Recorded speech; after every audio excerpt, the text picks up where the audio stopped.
जैन साथियों, आज हम साइंस के महत्वपूर्ण प्रश्न बताएंगे। ठीक है दोस्तों, जो आगामी परीक्षाओं के लिए बहुत महत्वपूर्ण है। पहला देखिए, अमरबेल किस प्रकार का परजीवी है। तो दोस्तों, अमरबेल ध्यान रखना, ये एक एक बेल होती है लता टाइप की, उसमें पत्तियां नहीं होती हैं। ये भोजन जो है दूसरे पेड़ पौधों में लिपट कर करते हैं, चूसा कंगों द्वारा। ध्यान रखना, इसमें पत्ती नहीं होती। तो अमरबेल क्या होता है? एक परजीवी होता है। कैसा होता है? पूर्ण स्तंभ परजीवी होता है। कैसा होता है? पूर्ण स्तंभ परजीवी होता है। ठीक है दोस्तों, इसमें पत्तियां नहीं होती। ध्यान रखना है, एक बेल होती है रस्सी के नोक में, ठीक है, पतली होती है, और ये दूसरे पेड़ों में लिपटी रहती है और अपने चूसा के द्वारा भोजन बनाती रहती है। ठीक है, दूसरे, इसलिए इसको परजीवी बोला जाता है। और कैसा है? पूर्ण स्तंभ परजीवी है। ठीक है दोस्तों, अगला, गठुआ अथवा ओरोबैंकी किन पौधों की जड़ों पर पूर्ण परजीवी के रूप में निवास करता है। तो दोस्तों, ये बैगन में है, आलू में है, तम्बाकू में है, टमाटर में, गेहूं में, शलजम, सरसों आदि में, ठीक है, परजीवी के रूप में रहता है। ध्यान रखना, गठुआ या इसी को बोला जाता है ओरोबैंकी, ठीक है, किन पौधों की जड़ों पर पूर्ण परजीवी के रूप में निवास करता है। तो बैगन है, आलू है, तम्बाकू है, टमाटर, गेहूं, शलजम, सरसों आदि की जड़ों में निवास करता है। ध्यान रखिएगा। अगला है, स्ट्राइगा किन पौधों की जड़ों का आंशिक मूल परजीवी होता है। तो गन्ना और ज्वार का होता है। ध्यान रखना, इसमें अपस्थानिक जड़ें, सॉरी, मूसला जड़ें पाई जाती हैं। ठीक है दोस्तों, स्ट्राइगा किस पौधों की जड़ों का आंशिक मूल परजीवी होता है। तो गन्ना और ज्वार का होता है। ध्यान रखिएगा। अगला है, आम के वृक्ष पर कौन सा स्तंभ परजीवी पाया जाता है। तो आम का जो वृक्ष होता है उसमें आंशिक स्तंभ परजीवी लोरेंथस एवं मिसलेटा पाया जाता है। ध्यान रखना, आम के वृक्ष पर कौन सा परजीवी पाया जाता है? आंशिक स्तंभ परजीवी लोरेंथस एवं मिसलेटा। ध्यान रखिएगा। अगला है, परजीवी पौधे किस अंग द्वारा पोषक के शरीर से भोज्य पदार्थों का अवशोषण करते हैं। परजीवी पौधे किस अंग द्वारा पोषक के शरीर से भोज्य पदार्थों का अवशोषण करते हैं। इसको बोला जाता है हिस्टोरियम द्वारा। ठीक है, जो चूसा कंग होते हैं बोला जाता है हिस्टोरियम। हिस्टोरियम द्वारा अपना भोजन का अवशोषण करते हैं दूसरे पौधों में लिपट कर। ठीक है दोस्तों, तो परजीवी पौधे किस अंग द्वारा पोषक के शरीर से अपना भोज्य पदार्थ का अवशोषण करते हैं? हिस्टोरिमा द्वारा था। हिस्टोरिमा रियम, सॉरी, हिस्टोरियम द्वारा। ठीक है दोस्तों, अगला है साथियों, मृतोपजीवी पौधों में पर्णहरिम कहाँ पाया जाता है। मृतोपजीवी पौधों में पर्णहरिम कहाँ पाया जाता है। तो पर्णहरिम का इन पौधों में अभाव होता है। ध्यान रखना, जो मृतोपजीवी पौधे होते हैं उनमें पर्णहरिम नहीं पाया जाता है। ध्यान रखना, मृतोपजीवी जो पौधे होते हैं उनमें पर्णहरिम नहीं पाया जाता है, इनमें अभाव होता है। ध्यान रखना। ठीक है दोस्तों, अगला है, नियोसिया के बारे में आप क्या जानते हैं।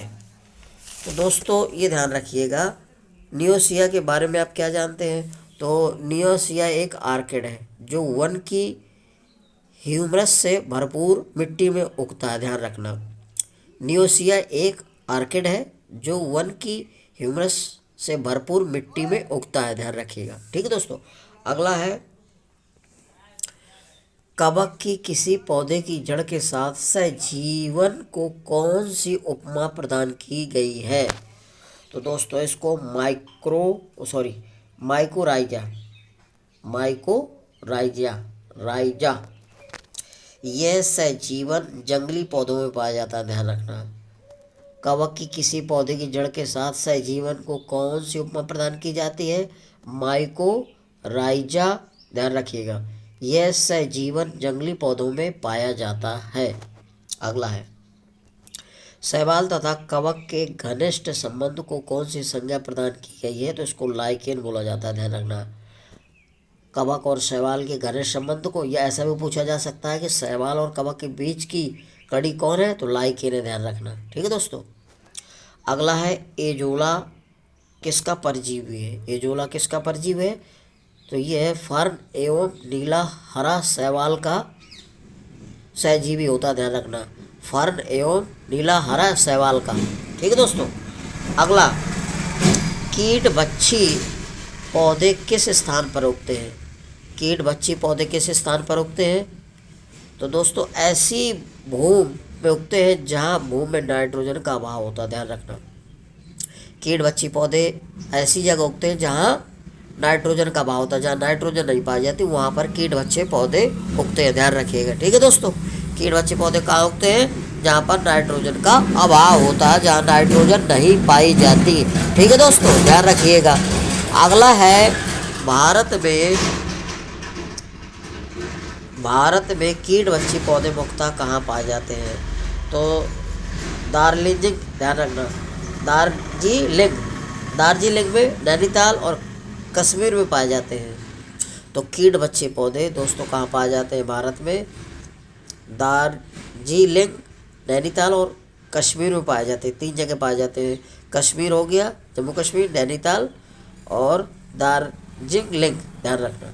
अगला है, लाइकेन पौधे में भूमि से जल, खनिज लवण आदि का अवशोषण का कार्य कौन करता है? तो दोस्तों कवक करता है, ध्यान रखिएगा। लाइकेन पौधे में भूमि से जल, यानी कि जो लाइकेन पौधे में भूमि से जल है, पोषक तत्व, खनिज लवण आदि का अवशोषण का कार्य कौन करता है? तो कवक करते हैं, ध्यान रखना। जो पोषक तत्व होते हैं, जल है, खनिज लवण आदि का अवशोषण करते हैं, कार्य कौन करता है? कवक। ठीक है दोस्तों।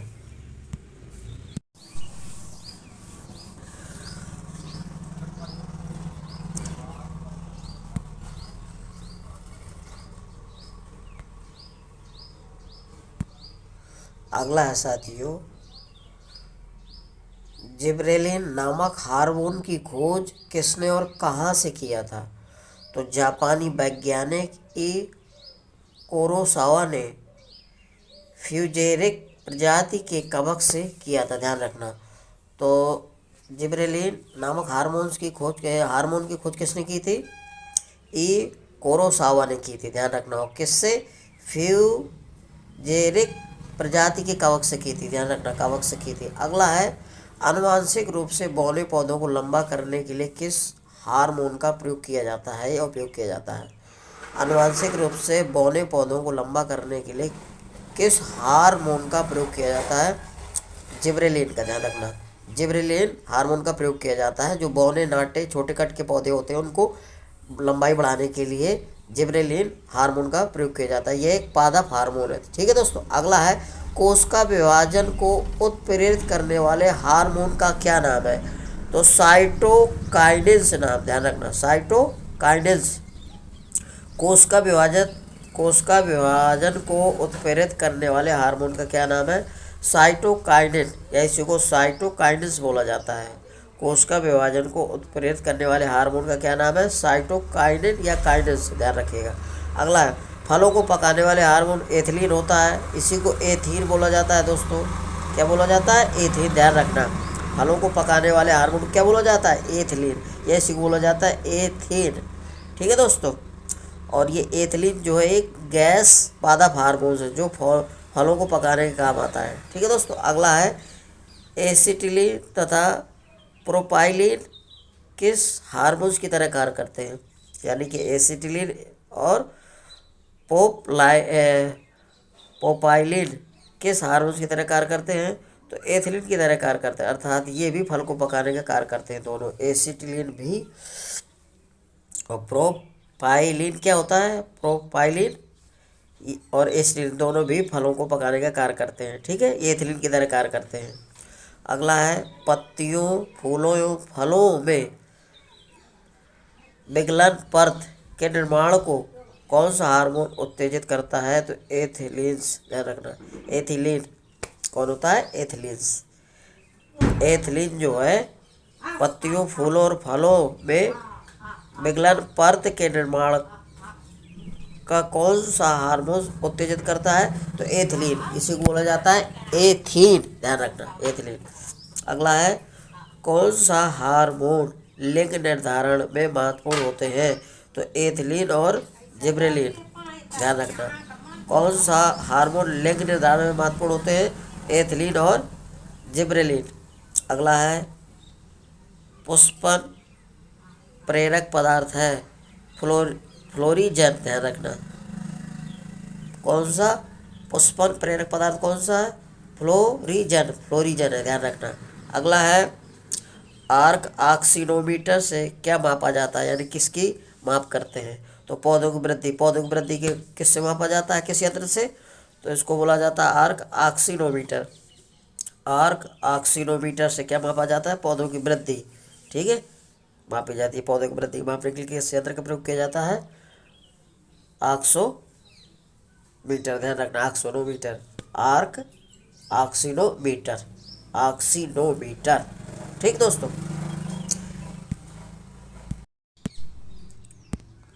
अगला है साथियों, दाने के भूसी के नीचे पाई जाने वाली एलुरोन परत में मुख्यतः कौन से खाद्य तत्व प्रचुर मात्रा में पाए जाते हैं? तो प्रोटीन है, थायमीन है, लोहा है, फास्फोरस, ध्यान रखना। दाने की भूसी के नीचे पाई जाने वाली एलुरोन परत में कौन से खाद्य तत्व प्रचुर मात्रा में पाए जाते हैं? तो प्रोटीन पाया जाता है, थायमीन पाया जाता है, लोहा और फास्फोरस, ध्यान रखिएगा।